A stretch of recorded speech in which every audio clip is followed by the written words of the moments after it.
Hello everyone, फिर से आप सभी का स्वागत है हमारे इस प्यारे से चैनल लर्न विद गंगाराम पर। आज इस वीडियो में मैं आप सभी को दो समांतर धारावाही तारों के बीच लगने वाला जो बल होता है उसके बारे में बताऊंगा, इसका डेरिवेशन कराऊंगा और उसके साथ ही मैं आपको एम्पियर की परिभाषा के बारे में भी बताऊंगा। इसको इंग्लिश में हम ये बोले तो इसको हम कह सकते हैं कि force between two parallel current carrying wires of infinite length, मतलब दो अनंत लंबाई के धारावाही चालक होंगे, उनके बीच लगने वाला जो बल है उसके बारे में मैं आपको बताने वाला हूँ और उसके साथ ही डेफिनेशन ऑफ एम्पियर के बारे में भी आपको बताने वाला हूँ। तो इस वीडियो को लास्ट तक देखिए और यदि आपको इस वीडियो से थोड़ी बहुत हेल्प मिलती है तो इसको अपने दोस्तों के साथ ज़रूर शेयर करना, क्योंकि ज्ञान जो होता है बांटने से बढ़ता है, इसलिए इसको ज़्यादा से ज़्यादा शेयर करने की कोशिश कीजिए। तो चलिए शुरू करते हैं और जान लेते हैं कि अनंत लंबाई के दो समांतर धारावाही तारों के बीच लगने वाला जो बल है वो क्या होता है। तो जैसा कि मैंने आपको पिछली वीडियो में बताया था कि जब दो चालक होते हैं, मान लेते हैं यह एक चालक, यहाँ पर मैं इसको बना लेता हूँ। यहाँ पर जब दो चालक होते हैं पास पास रखे होते हैं तो एक दूसरे पर फोर्स लगाते हैं। मतलब यहाँ पर एक चालक मैं इसको बना लेता हूँ और इसको एक कंडक्टर इसको बना लेता हूँ। यहाँ पर मैं क्या कहते हैं, यहाँ पर जो वायर हैं इसको मैं बना लेता हूँ सबसे पहले। तो हमने पिछले वीडियो में पढ़ा है कि जब किसी चालक तार में धारा प्रवाहित की जाती है तो उसके चारों तरफ क्या होता है, चुंबकीय क्षेत्र उत्पन्न हो जाता है। हम जब किसी चालक तार में धारा प्रवाहित की जाएगी तो उसके चारों तरफ क्या उत्पन्न हो जाएगा, चुंबकीय क्षेत्र उत्पन्न हो जाएगा। और यदि हम उस चुंबकीय क्षेत्र में एक दूसरा चालक रख देते हैं, यहाँ पर मैंने एक दूसरा चालक भी रख दिया है, यह पहला चालक है दूसरा चालक है, पहला वायर दूसरा वायर। मतलब जब किसी चालक में धारा प्रवाहित की जाएगी, इसमें मान लेते हैं हम करंट फ्लो किया जा रहा है, तो इसके कारण जो चारों तरफ एक चुंबकीय क्षेत्र उत्पन्न हो जाएगा। तो क्या कहते हैं, यदि हम पहले चालक के कारण जो उत्पन्न चुंबकीय क्षेत्र है इसमें एक चालक और रख देते हैं, तो क्या होता है, जो यह चालक है इस पर फोर्स लगाता है और उसके विपरीत ये चालक भी इस पर फोर्स लगाता है। मतलब एक्शन रिएक्शन यहाँ पर रोल फॉलो होता है। मतलब ये इस पर फोर्स लगाएगा तो ये भी इस पर फोर्स लगाएगा। तो यहाँ पर सबसे पहले हमें दो अनंत लंबाई के समांतर धारावाही तारों के बीच लगने वाला जो बल है उसको निकालना है। तो उसको निकालने के लिए सिंपल टू रूल होते हैं। पहला रूल क्या है कि जब दोनों तारों में, जब दोनों चालकों में जो करंट की डायरेक्शन है सेम है, सेम करंट डायरेक्शन, मतलब जो दोनों धारावाही चालक हैं इनके बीच जो करंट फ्लो हो रहा है इसकी डायरेक्शन सेम है। यहाँ पर मैं इस चालक को मान लेता हूँ पी क्यू और इस चालक को मान लेता हूँ आर और एस। यहाँ पर इसकी डायरेक्शन सेम है, यहाँ पर जो करंट की डायरेक्शन है दोनों में सेम है, तो यहाँ पर इसकी डायरेक्शन कुछ इस प्रकार हो जाएगी। तो यहाँ पर इस चालक में करंट फ्लो होने के कारण जो चुंबकीय क्षेत्र की डायरेक्शन होगी कैसे निकालेंगे, चुंबकीय क्षेत्र की डायरेक्शन कुछ इस प्रकार निकाली जाएगी ना। मतलब इस पहले वाले वायर के कारण, पहले वाले तार के कारण जो चुंबकीय क्षेत्र की डायरेक्शन होगी कुछ इस प्रकार निकाली जाएगी ऊपर की तरफ। मतलब धारा प्रवाहित हो रही है तो मतलब अंगुलियां जो हैं कुछ इस प्रकार मोड़ी जाएंगी, तो जो मोड़ने की डायरेक्शन होगी यही तो चुंबकीय क्षेत्र की डायरेक्शन होती है। तो जो पहला वाला चालक तार है इसके कारण जो चुंबकीय क्षेत्र की डायरेक्शन है अंदर की तरफ अंगुलियां मोड़ रही हैं, तो पहले वाले चालक तार के कारण जो चुंबकीय क्षेत्र की डायरेक्शन होगी ये अंदर की तरफ होगी। यहाँ पर जो चुंबकीय क्षेत्र की डायरेक्शन होगी, यहाँ पर मैं चुंबकीय क्षेत्र की डायरेक्शन अंदर की तरफ मान लेता हूँ। यहाँ पर जो क्रॉस है अंदर की तरफ का साइन है। और इसी प्रकार यहाँ पर जब दूसरे वाले वायर के कारण, दूसरे वाले चालक तार के कारण जब चुंबकीय क्षेत्र निकालेंगे तो यहाँ पर लेंगे, फिर इसके बाद ऐसे अंगुलियों को मोड़ेंगे, फिर ऐसे मोड़ देंगे ना। मतलब ऐसे मोड़ते रहेंगे फिर ऐसे मोड़ देंगे, तो दूसरे वाले जो चालक तार है इसके कारण जो पहला वाला चालक तार है इस पर जो चुंबकीय क्षेत्र की डायरेक्शन होगी ये बाहर की तरफ होगी। बाहर की तरफ को हम डॉट्स से रिप्रेजेंट करते हैं।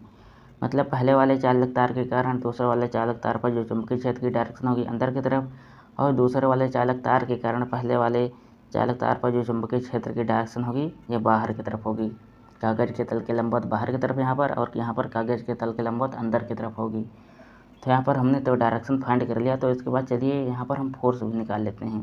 तो यहाँ पर मैंने आपको पिछले ही वीडियो में बताया था कि ये देखो अनंत लंबाई का धारावाही चालक है, तो उसके कारण जो चुंबकीय क्षेत्र का मान होता है वो क्या होता है। यहाँ पर जो अनंत लंबाई का धारावाही चालक पी क्यू के कारण चुंबकीय क्षेत्र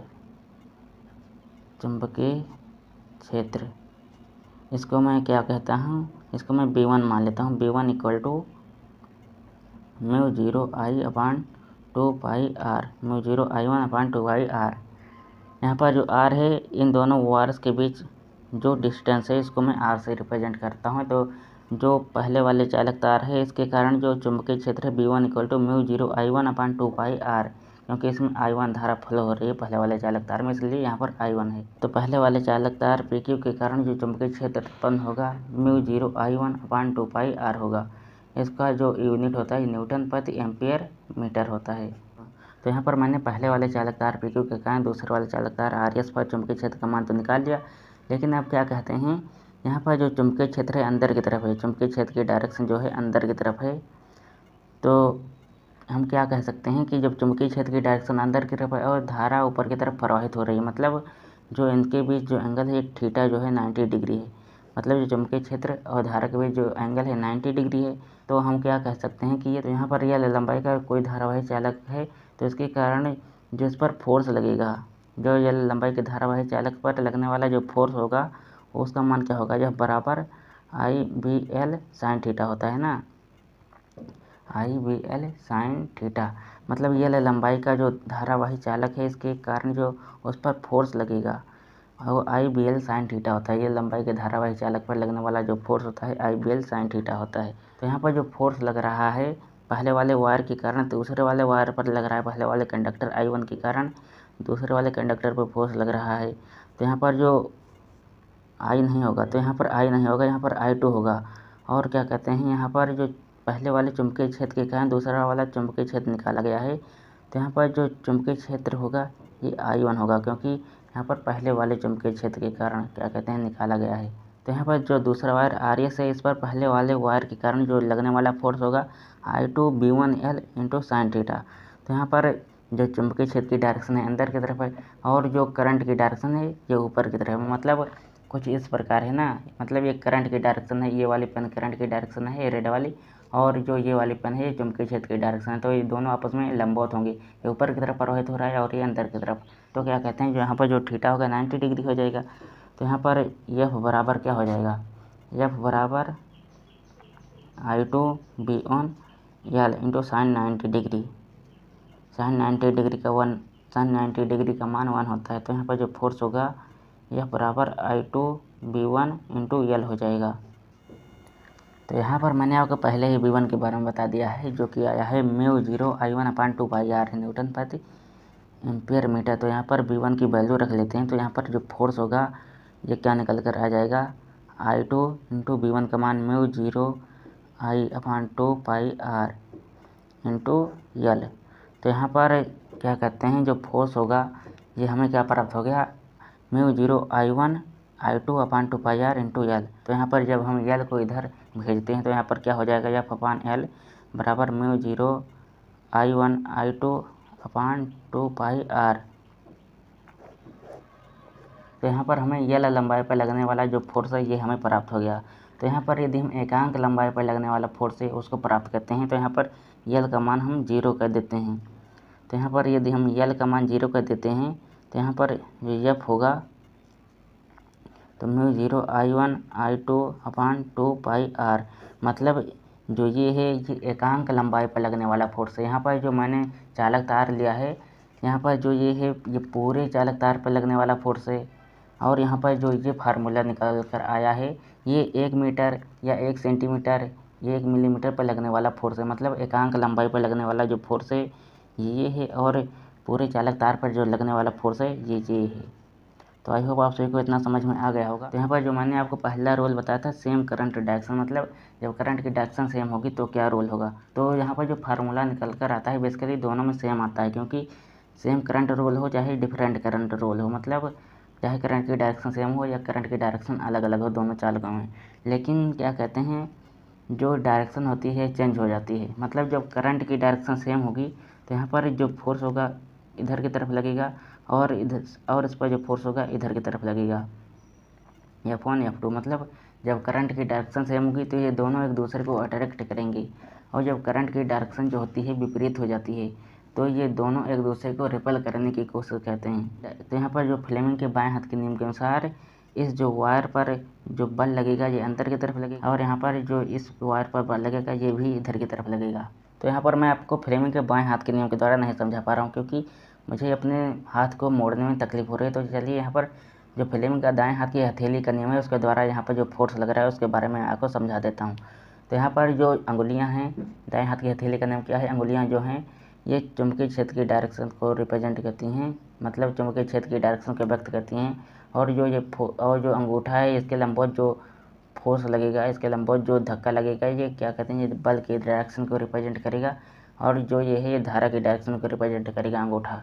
तो यहाँ पर क्या कहते हैं, जब चुंबकीय क्षेत्र की डायरेक्शन बाहर की तरफ है, यहाँ पर जब चुंबकीय क्षेत्र की डायरेक्शन बाहर की तरफ है और धारा ऊपर की तरफ प्रवाहित हो रही है तो कुछ इस प्रकार मोड़ेंगे। तो यहाँ पर चुंबकीय क्षेत्र की डायरेक्शन बाहर की तरफ, धारा ऊपर की तरफ, तो जो इसके लंबवत फोर्स लगेगा ये इधर की तरफ लगेगा ना। तो यहाँ पर हमें प्राप्त हो गया कि इस पर जो फोर्स लगेगा इधर की तरफ लगेगा। और यदि हम क्या कहते हैं, जब चुंबकीय क्षेत्र की डायरेक्शन अंदर की तरफ है, धारा ऊपर की तरफ प्रवाहित हो रही है, तो इस पर जो फोर्स लगेगा इधर की तरफ लगेगा, इधर की तरफ। तो यहाँ पर इस पर फोर्स इधर की तरफ लग रहा है। तो यहाँ पर क्या कहते हैं, जब करंट की डायरेक्शन सेम होती है तो एक दूसरे को अट्रैक्ट करने की कोशिश करते हैं वायर। तो आप सभी कहेंगे कि भैया मैं जब अपने घर में जब करंट को फ्लो करता हूँ सेम डायरेक्शन में तो एक दूसरे को तो अट्रैक्ट नहीं कहते हैं। तो यहाँ पर ये कॉन्सेप्ट है कि यहाँ पर जो फोर्स होता है ये बहुत ही कम लगता है, मतलब ऐसा फोर्स नहीं लगेगा कि यहाँ पर ये वायर है, ये वायर है, एक दूसरे को चिपक जाएगा। मतलब यहाँ पर मैं दो वायर मान लेता हूँ, ये वायर मान लेता हूँ, इसमें जब करंट की डायरेक्शन सेम है, ये जो नोक है इसको मैं करंट की डायरेक्शन मान लेता हूँ, जब ये करंट की डायरेक्शन सेम है तो एक दूसरे को ऐसे आके चिपक नहीं लेंगे। ये इस पर जो फोर्स लगेगा बहुत ही कम फोर्स लग रहा है, मतलब चिपक नहीं लेंगे। और जब किसी टेबल मेज पर रखे होंगे तो फ्रिक्शन के कारण जो फोर्स होगा ये भी कुछ कम हो जाएगा। तो क्या कहते हैं, जब हम एक्सपेरिमेंट करते हैं तो हमें पता चलता है कि एक दूसरे को अट्रैक्ट कर रहे हैं, लेकिन रियल लाइफ में हमें देखने को नहीं मिलता। उसी प्रकार जब करंट की डायरेक्शन विपरीत होती है, जब यहाँ पर करंट की डायरेक्शन विपरीत होगी, इसमें करंट ऊपर की तरफ फ्लो हो रहा है और इसमें करंट नीचे की तरफ फ्लो हो रहा है, तो यहाँ पर जो चुंबकीय क्षेत्र होगा ये बाहर, तो यहाँ पर जो चुंबकीय क्षेत्र होगा ये बाहर की तरफ नहीं होगा, ये अंदर की तरफ ही होगा। तो चलिए यहाँ पर मैं आपको बता देता हूँ कि जब करंट की डायरेक्शन डिफरेंट होती है तो यहाँ पर जब करंट की डायरेक्शन डिफरेंट होगी, तो यहाँ पर मैंने हेडिंग लिख ली है, जब करंट की डायरेक्शन डिफरेंट होगी तो इसके कारण जो चुंबकीय क्षेत्र होगा पहले वाले के कारण दूसरे वाले पर जो चुंबकीय क्षेत्र होगा ये अंगूठे, ये इसको हम कुछ इस प्रकार कर लेंगे, अंगुलियों को कुछ इस प्रकार मोड़ेंगे। तो पहले वाले के कारण इस पर जो चुंबकीय क्षेत्र की डायरेक्शन होगा अंदर की तरफ आ रहा है, अंदर की तरफ अंगुलियाँ मोड़ रही हैं, तो यहाँ पर जो करंट की तो यहाँ पर जो चुंबकीय क्षेत्र की डायरेक्शन होगी अंदर की तरफ होगी।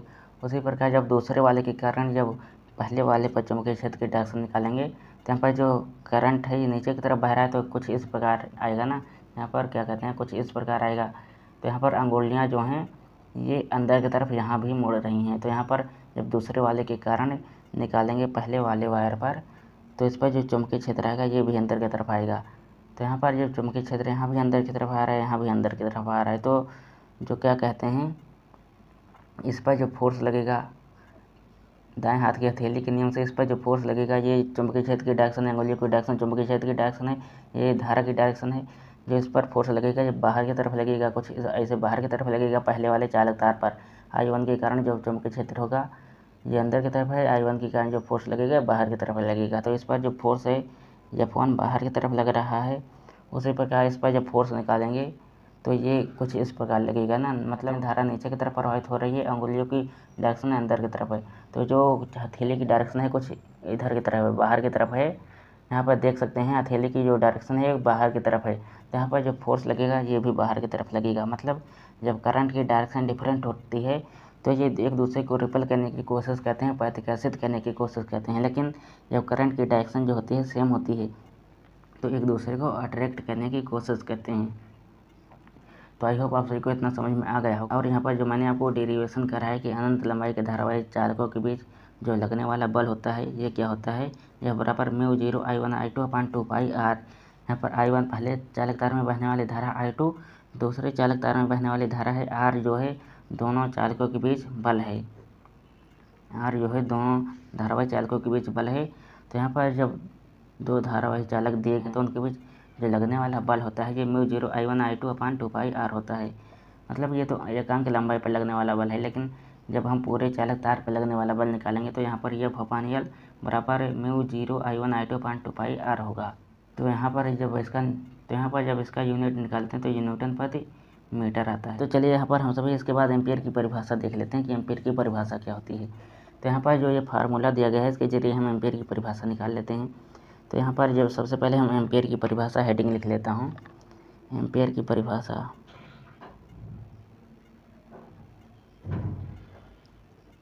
एम्पियर की परिभाषा,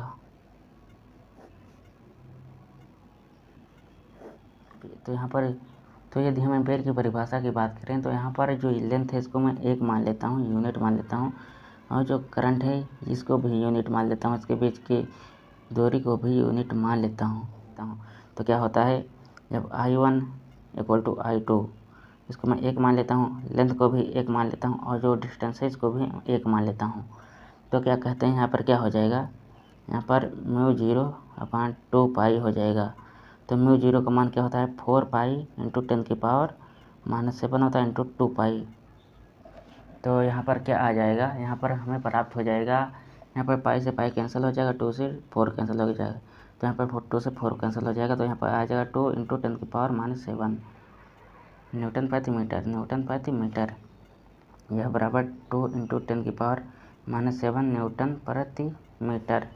तो यहाँ पर इससे हम क्या परिभाषा निकाल सकते हैं एम्पियर की, मतलब यदि हम सभी 1 एम्पियर की धारा की बात करें तो 1 एम्पियर की धारा क्या होती है, 1 एम्पियर की धारा वह धारा होती है जो 1 मीटर दूरी पर स्थित 2 समांतर व सीधे धारावाही चालकों के बीच लगने पर प्रति लंबाई पर 2 × 10⁻⁻7 न्यूटन फोर्स उत्पन्न करती है। मतलब 1 एम्पियर की धारा क्या होगी, 2 एक समांतर धारावाही चालक लेंगे, इनके बीच की डिस्टेंस 1 है, तो इनके एकांक लंबाई पर जो फोर्स लगेगा ये 2 × 10⁻⁻7 होगा।